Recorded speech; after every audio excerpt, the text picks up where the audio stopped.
best part of doing a podcast is writing down what I think when historical events occur for these specials. I'm processing my thoughts as well as putting these thoughts on the record, and I think that's pretty cool. You all know where I stand, and you'll always know where I stand. I think that's pretty dope. Welcome to Red Leg Revolution, a show about community. And like we've talked about in our fascism episode, community doesn't involve reactionaries or fascists, so today, let's talk about Kenosha, Wisconsin. Let's talk about the uprising of 2020, how reactionary individuals enable full fascism, how there are different legal standards for minorities, and how Kyle Rittenhouse murdered 3 people in cold blood. Yeah, it's the Rittenhouse episode. Y'all knew I had to have something to say on it. I debated doing a show about this for a few reasons. First of all, our goal is to bring people together, and Rittenhouse is divisive to most of America. You either see him as a cold-blooded murderer who crossed state lines to kill protesters, or you see him as a patriotic child who went to protect his community. There's no middle ground, even from my centrist colleagues who normally don't pick a side. They've all picked a side one way or another. Fence sitters are not cool people. Anyway.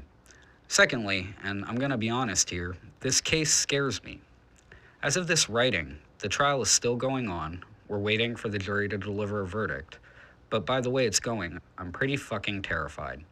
At the moment, it looks like KK Kyle is going to get off due to legal malarkey, and that's going to set a precedent where I have to fear for my life every single time I choose to go to a protest. Third, the inequalities in our legal system make me fucking furious, especially when presented so openly. So let's talk about the case for a minute. We ain't gonna get too specific here because we all already know almost everything there is about the case, thanks to the media, the cell phone videos, the coverage. It's a great time to know what's going on in the world. On the night of August 25th, 2020, during the uprising that resulted after the Kenosha police fatally shot Jacob Blake, a black man, Kyle Rittenhouse traveled across state lines armed with his illegally obtained gun. At 11:48 p.m., Vile Rittenhouse shot Joseph Rosenbaum 4 times, killing him. While attempting to apprehend Kyle, Anthony Huber, forever known to me as Skateboard, was shot once fatally. Finally, he shot Gage Grosskreutz. I have no idea how to pronounce that, and I'm very sorry, Comrade Gage. You're a baller. No disrespect. He shot Gage as Gage pulled his own weapon. Gage was the only survivor. The next day, Rittenhouse turned himself in after multiple cell phone videos were uploaded to the interwebs. The conservatives hailed him a hero, the liberals called him a murderer, and that brings us to where we are right now. The trial started a few weeks ago, which prompted why I'm sitting at my desk at 2:51 on a Monday afternoon recording this. Tuesday. What the hell day is it? I don't know. While I may reference the ongoing trial today, I don't want to spend a lot of time on the legal malarkey that the defense team is utilizing. I'd like to talk a bit more about the ramifications about all this, especially since I'm writing the script before a verdict has been reached. I want to talk about what this means for us all. But first, let me tell you about my camping trip to Maria's Lazine. The weekend of August 25th, 2020, I went camping with my partner. The same partner I met at a John Brown-themed anti-Confederate flag protest. We made a pilgrimage to the Lazine massacre site where 30 Confederates murdered 6 abolitionists during the Bleeding Kansas era. We studied the site with respect as we learned about partisan violence of the times, the bravery of the victims, and John Brown's response to these particular murders. We paid our respects to our fallen comrades of history and headed back to the city. I usually unplug when I go camping, so it wasn't until we got home that I saw the news about the Rittenhouse murders. Less than 2 months previous, I had been out in the streets on the front lines, and this all brought it home to me. I could die doing this shit. After all, I'm sure Rosenbaum, Gage, and Skateboard Anthony Huber went out that hot night without their own mortality in their head. Up to this point, we had only lost Comrade Heather Heyer in Charlottesville, and it wasn't open season on protesters by civilians. Not yet. A moment of silence for Heather, Anthony, and Joseph. We will not see their likes again. At that point in my life, I owned 2 Plinken guns, but on August 26th, I began to shop for a bigger one. That was the day I truly began arming myself, as well as the day I began to take combat training seriously. I could almost hear Reverend Brown talking to me. Son, if they're gonna shoot yours, you better be ready, willing, and able to shoot back. Now, I want to be clear here. I'm not in any position, nor do I have any desire to do what Kyle Rittenhouse did. I'm not going to go to an alt-right rally, pick a fight, shoot everyone involved, and then claim victimhood. Nor am I advocating open gun battles in the streets. I don't think violence should be our go-to tactic, but since it seems to be so for the other side, and may very well be effectively legalized with this Rittenhouse verdict, I do think there are some points we need to consider. And we'll get right into that after some commercials, because the economy or something. I don't know. Ads? Deep in the swamps of Florida. Honey, is that a new plant? He dwells, waiting. Where did those seeds come from, honey? Silently. Oh my God! What is that thing? Sending seeds and stickers across the country. And spreading solidarity. Have you lost your mind, honey? We can't move to a sustainable commune in upstate New York. What's wrong with you lately? There's no stopping him. The mighty Skunk Ape is on Facebook, and he's on a mission. Anarchy! No! Coming to a post office box near you, the Skunk Ape Liberation Union.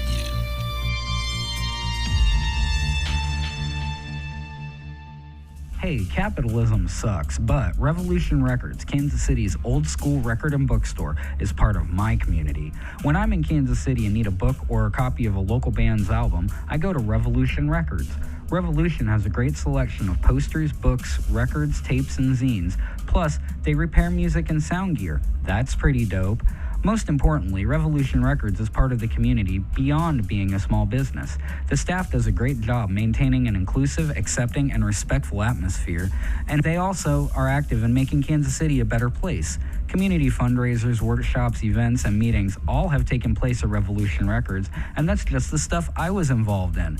So the next time you need a new record to spin or your speaker breaks, go check out Revolution Records, located 1830 Locust Street, Kansas City, Missouri, or at revolutionrecordskc.com.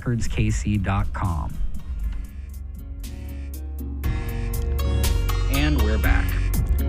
Kyle Rittenhouse murdered 2 people and injured a third, openly. And yet, headlines I'm seeing from the trial are ones like these. Men shot by Kyle Rittenhouse can't be called victims at trial, but may be called looters, judge says. Judge lets Kyle Rittenhouse choose from raffle drum which jurors will decide his fate. Rittenhouse judge dismisses underage weapons charge and murder trial. Kyle Rittenhouse judge stops mid-sentence during jury instructions. Kyle Rittenhouse judge in spotlight after angry reprimand of prosecution. Is it just me? I'm kind of detecting a pattern here. Let's talk about the judge in this case, Bruce Schrader. From an article published by The Guardian, written by Maya Yang, quote, "The shouting that unfolded on Wednesday in Kyle Rittenhouse homicide trial has thrust the presiding judge, Bruce Schrader, and his style of unusual lectures and quirky questions into court under the spotlight. Schrader heavily admonished prosecutors in the trial in Kenosha, Wisconsin, questioned the authenticity of some pinch-to-zoom footage presented in evidence, and apparently forgot to silence his phone in court, which at one point rang with the song used by Donald Trump at his rallies." End quote. It's clear by Schrader's behavior that he stands Kyle. My meme feed is full of stuff like, find someone who looks at you the same way Judge Schrader looks at Kyle Rittenhouse, along, of course, the influx of crying Kyle Rittenhouse memes. I honestly wish these memes were funny to me, but it's not. The fact that the judge is doing everything within his power to either get an acquittal or a mistrial for the case is appalling, and the fact he's so brazen about it demonstrates his faith that the system will protect him. Which it will. Because judges are part of our law system, which protects itself above all others. If you need reference Take a look for police internal investigations, the lack of prosecution for murderous cops, qualified immunity, or the fact that Madam Vice President spent her prosecuting career locking up low-income folk. Back to that Guardian article now. Quote, before the trial, Schrader ruled that men shot by Rittenhouse cannot be referred to as victims by prosecutors. Defense attorneys may, however, call them arsonists or looters if they could justify those labels. Prosecutors argued that Schrader was establishing a double standard. During the prosecution's cross-examination on Wednesday, Schrader stunned trial viewers as he reprimanded Assistant District Attorney Thomas Binger for questioning Rittenhouse post-armed silence, which Schrader had disallowed. As the defense argued for a mistrial with prejudice over Binger's action, Schrader's phone suddenly rang to the ringtone of God Bless the USA. Released in 1984 by Lee Greenwood, the song is popular in conservative circles and often plays as Trump rallies, end quote. Yeah, this is American-style justice. Again, not at all surprising to me, because these systems protect themselves and they inherently bring people who would probably have a more conservative leaning to areas like the criminal court. It's something that I would love to go in deeper with my lawyer friends in another episode, but for now, let's just say we know there's a lot of hardcore conservatives on the bench who support the thin blue line, and any type of action against the thin blue line is going to be met as action against their allies. What is surprising is there's no fact to hide his open bias. That's the scary part, because this will become the new normal. Some right-wing chud kills a handful of protesters, gets arrested, becomes a right-wing celebrity, and then gets off due to the inherent sympathy for these types from the judges. They'll go on to have lucrative careers as conservative celebrities, further encouraging other wannabe Kyles to take the same path. Meanwhile, leftist protesters are hit with conspiracy charges, felony destruction of property, trespassing, and whatever else they can make stick. And our side doesn't get the leniency from the criminal courts in the form of sympathetic judges. For example, here's how Wisconsin is preparing for news of the verdict. From Yahoo News, quote, Wisconsin has dispatched 500 National Guard troops, and hundreds of nearby police officers will also be available as a precaution to ensure public safety during the conclusion of the trial, end quote. They're already gearing up for unrest, and instead of sending any type of emissaries into the community, they're gearing up to do exactly what they did last year that made this whole case happen. And that's just the start. Who knows how it'll go from there. So let's talk about going to protest, especially in 2021. Some of these that I'm going to list sound paranoid AF, sound paranoid as fuck, but given things like the verdict itself or the tactics used by law enforcement during the uprisings in 2020, they're practical. Wear all black, cover all identifying features such as tattoos, defining hairstyles, etc. Take a friend, take two friends, and know who your friends are in the thick of it. Stay in contact with your friends. Write the important numbers of your lawyer, legal aid, or your contacts on your arm in a Sharpie. Plan escape routes beforehand and note where you could be cornered or kettled. Bring a backpack with the change of clothes for quickly changing descriptions. Know your people. Be wary of anyone attempting to incite a crime. They might be a cop. Don't bring your cell phone, okay? Don't bring anything that you'd be upset if you lost. And cell phones in particular are a security risk for not only yourself, but for everyone else at the protest. Basically, don't take media unless you've been asked to do so by the protest organizers. It's been proven multiple times that the police will use social media, videos, pictures to backtrack and pin crimes on innocent activists. So leave your fucking phone at home. So, what about a gun? I'm not going to advise you on that. I'm not going to advise you one way or another to take your firearm or not take your firearm. That's your choice. Just remember what we talked about earlier. Leftist protesters aren't treated with kid gloves. And if you do shoot someone or even caught by LEOs carrying, the courts won't treat you like they're treating Kyle Rittenhouse. Jesus. So should you bring a gun? Well, like I said, that's for you to decide. But there's a lot to consider first. Are you willing to take punishment for your actions? Are you actually capable, both physically and emotionally, to shoot someone? Could you live with yourself? Do you truly have the discernment to tell a real threat from a perceived one? Do you know how to safely handle your firearms so you don't hurt bystanders? And there's so much more. I've taken a gun to one protest, and incidentally, it was the one I met my partner at. However, I used my discernment and left it in my car. I didn't carry it because of a few reasons. One, we outnumbered the traitorous Confederate bastards 5-1. Secondly, the cops from 3 different agencies outnumbered the whole of us 2-1. I could tell quickly that the police weren't going to let this devolve into violence because, well, we would have John Browned those antebellum fascists. I've never carried a gun in a protest, and I don't believe I ever will, unless the whole point of the protest is it's an open carry march. I'd also point out that one of Rittenhouse's victims was armed and still got shot. No shade on a comrade. Gage, no shade. Not at all. You did something. You tried. That's what it takes, is good people trying. It does demonstrate that carrying a gun at a protest, though, only helps if you can use it unhesitating, unflinching.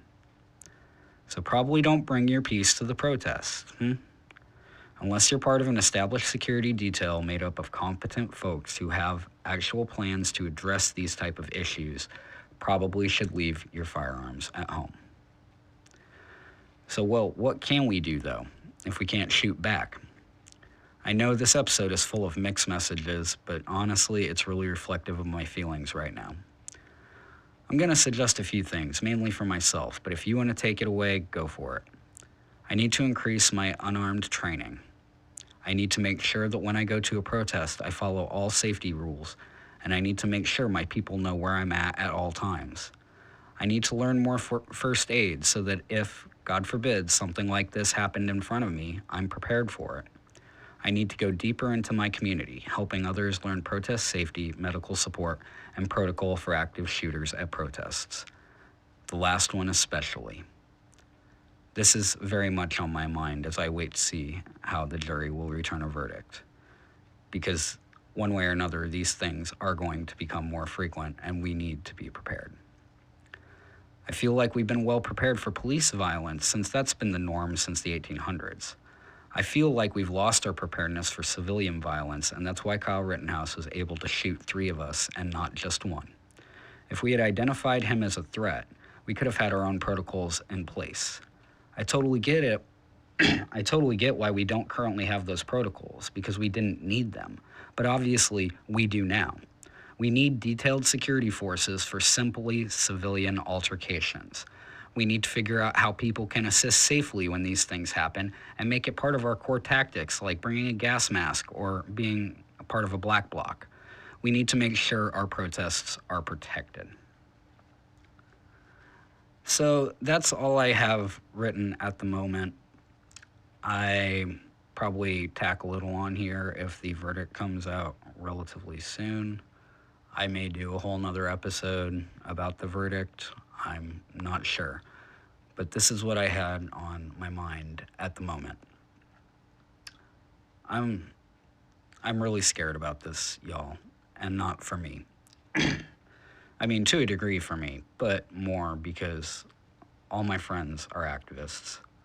They're out there all the time. They already face enough of a threat coming from LEOs. And if we have to worry that it's literally open season on protesters because that will get you a Fox News contract and you know you won't be prosecuted, that's scary. And it's also kind of a de facto legalizing violence against leftist actors and state sponsoring it. This is some early Nazi Germany stuff, and the right loves that playbook. So I'm gonna go ahead and I guess close out the show, and this may be followed up with a part 2 after I see how the verdict plays out and how the responses are from my community. So, yeah. Like us, follow us, share us, listen to us wherever you get your podcasts, Google Podcasts, iHeartRadio, Spotify, whatever. Our socials are Facebook and YouTube at Red Leg Revolution. Twitter is Red Leg Pod. Check us out. We're building something here, and we love that you're a part of it. Remember, our only hope is each other.